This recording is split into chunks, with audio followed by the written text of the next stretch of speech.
Hey, I wanted to let you know there are some dates below in the description of some live events coming up that you may not want to miss. And also, while I have your attention, check out my playlists to see some content that maybe you missed already that you'll be glad you found.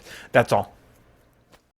Well, my editing skills are crap, but can the same thing be said about oxygen? Stick around and find out. This is the air I breathe. This is the air I breathe. Your holy presence. Anybody remember that one? It's pretty old.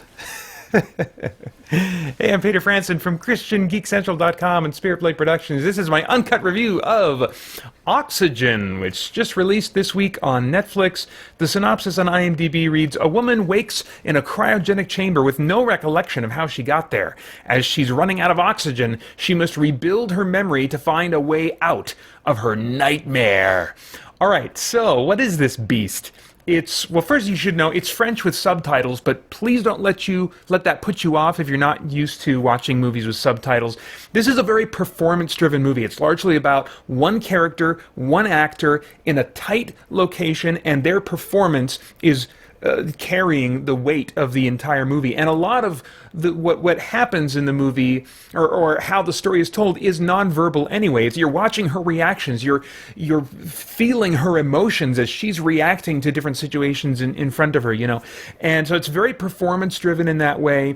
It's a sci-fi mystery suspense drama is how I would describe it. The first half, I would say, is about trying to figure out who she is and how she became trapped. I actually thought the whole movie was going to be about that, and they would just reveal it at the very end. But this is a movie that reveals a number of things over time, and where you start the movie thinking, how you start the movie thinking about what this movie is, where it's going, and stuff like that, is likely to be very different from where the movie ends up.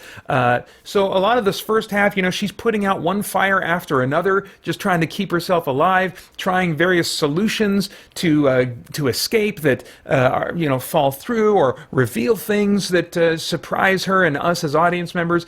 And then about the halfway point, we get the answers of why and who, and then a new set of problems threaten her survival. So every time there's kind of a revelation about that answers a question to the big mystery in front of us, then it reveals more stuff that we're like, oh, okay, well, and more questions, fresh questions are being presented. Now, it's not the kind of movie that, like the Lost TV series, where you get done watching it and you're like, man, there's still like a boatload of questions that were never answered. No, by the end of this movie, your questions are all answered about the plot and what's going on and stuff like that. But the way that, I'm just saying, the way that the plot reveals itself was really satisfying to me, in that it would answer some major questions and then present a handful more. They're like, okay, now I want to know this, so very satisfying in that way. Much of it takes place in the box, as it were, in this cryo tube that she's in, but she is trying to remember who she is, and so as memories are surfacing, we get a bunch of flashback sequences that take us out of the box, and so it's not only showing us this, box the entire movie, and it's a character-driven experience from beginning to end. And so if you like character-driven stories, I think there's a chance you'll enjoy this one. But it also has some cool sci-fi concepts being explored, especially in the second half, in ways that I appreciated for their rarity. It's not that it's an entirely new sci-fi concept. It's one that, I've seen explored in many movies before, but there are some specific treatments of the concept that are pretty rare in this movie. That's all I can say. To say more really would be to spoil an experience that is built on the progressive revelation of mysteries.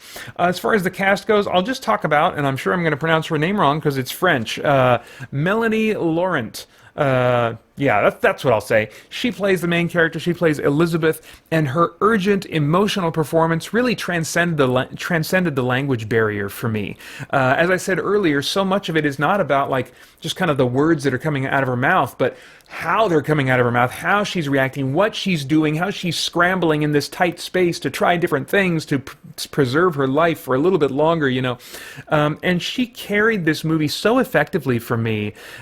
And I think part of the thing that transcended the language barrier was not just her performance, but the nature of the emotions that she was in for much of the time. I was thinking about this at one point.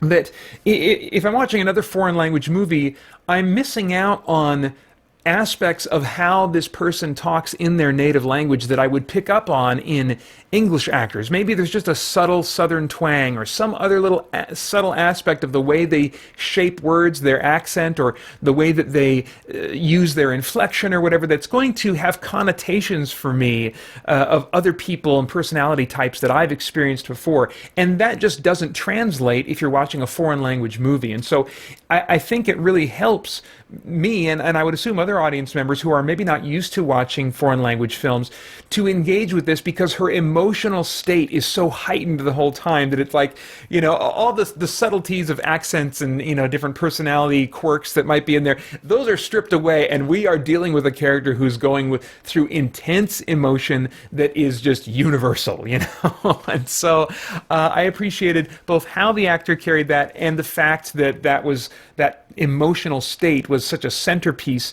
that really made the experience accessible to me, even though I don't speak a word of French. So as far as the stunts and visuals go, there's some cringy body horror type stuff. I mean, there's like stuff having to do with medical things that she has to do to herself. And I'm like, oh! So if you have problems watching needles go into or out of human bodies, you might have several cringy moments in this movie that I appreciated how they're handled. It's pretty simple effects, but the combination of, the performance and the effects themselves really sold it for me. Yes, she is stuck in this box, and so we're seeing a lot of this box that she's in, but the camera is presenting this box to us in interesting ways from different angles, and they do some they'll sometimes remove a wall from the box that the actor is behaving as if that side of the containment thing is still there, but it's like a sitcom. There's the fourth wall that's always removed. You just have the three other walls, but sometimes they'll remove a wall, as it were, of the box and show us angles that we wouldn't expect to see, or aspects of the box that they'll zoom in on. And so for such a tight, static space that we're in, it did not feel like a visually static experience, and I felt like there was a lot to this small, confined space, and so they explored it and showed it well for my taste. This movie was likely on a small budget, but they doubled down and tripled down, I think, on this one set and costume set, really, that she was wearing, and just made them really, really well, and so it just sold me on the space and the situation. So yeah, it was a single location and primary set, but a really good one. There are a few CG shots that serve their purpose for the story, but also show budgetary limits. However, those are rare. The movie does not lean on them very much. I think they just used CG for a couple things that they really needed CG for, and then they got the CG out of the way and got us back into the strengths of the movie. But, the CG, they weren't glaringly bad. I do have an eye that is cursed to pick out CG. If you haven't watched my content or listened to me before, that's a curse that I seem to have. So you don't have to put too much weight into my minor complaints about the CG. Let's see here. As far as themes, is there anything of moral, philosophical, or spiritual significance going on in the themes of this thing that might trigger some worthwhile thought or conversation? Yes, but I have to point you to my spoiler video that I will be putting up for patrons the same day as this video. For everyone else, maybe about a week out from when this video goes up. I just can't talk about the themes without risking spoiling something. In the broadest, vaguest sense, I'll say that in the second half, issues related to kind of what we are as humans, anthropological stuff, like what makes a human, what are the essential qualities of a human, and exploring those things, those kinds of things come to the surface in the second half, but I can't say more without risking spoilers, and yet I really did feel like talking about those themes. I feel like the movie presented them in a way that, at least for me, seemed like a great jumping off point for thought and conversation about some real issues of our human existence that are worth thinking about. And so I hope you'll stay tuned for that spoiler video. Let's see here. I have no idea what your tastes are in movies, but if I were a time traveler, I'd go back in time and say, Vader, yeah, don't miss this. You don't need to get Netflix for a month just to watch Oxygen, but you still don't want to miss this one. The next time you have Netflix, make it a priority to watch this. Maybe even watch it with Holly, your wife, because this might be something she would like too, with a great female protagonist with a strong performance. It's a dramatically intense, character-driven sci-fi that also explores some sci-fi concepts in a very thought-provoking way. So definitely not one that you want to miss. It's rated TVMA. I believe the certifications included fear, language, and maybe something else. It's mostly that it's just dramatically intense and dealing with mortality and the impending death of this character if she doesn't find a way out of the situation. There is a little bit of body horror stuff, but it's not really gory. It's just more like, oh my gosh, it's like needle type stuff. So anyway, those are my thoughts on Oxygen. I would love to get your thoughts and reactions in the comments below. Please like, share, subscribe, and click that bell to stay connected. I want to thank the Spirit Blade Insiders for making this review possible. For more information about the benefits of being an insider, you can go to patreon.com/SpiritBladeProductions. Then I hope you'll join us soon over at christiangeekcentral.com as we continue to geek out and seek the truth. For more chat about geek entertainment, answers to your questions, and news from the wider world of Christian geekery, get the Christian Geek Central podcast today on iTunes and other podcast services.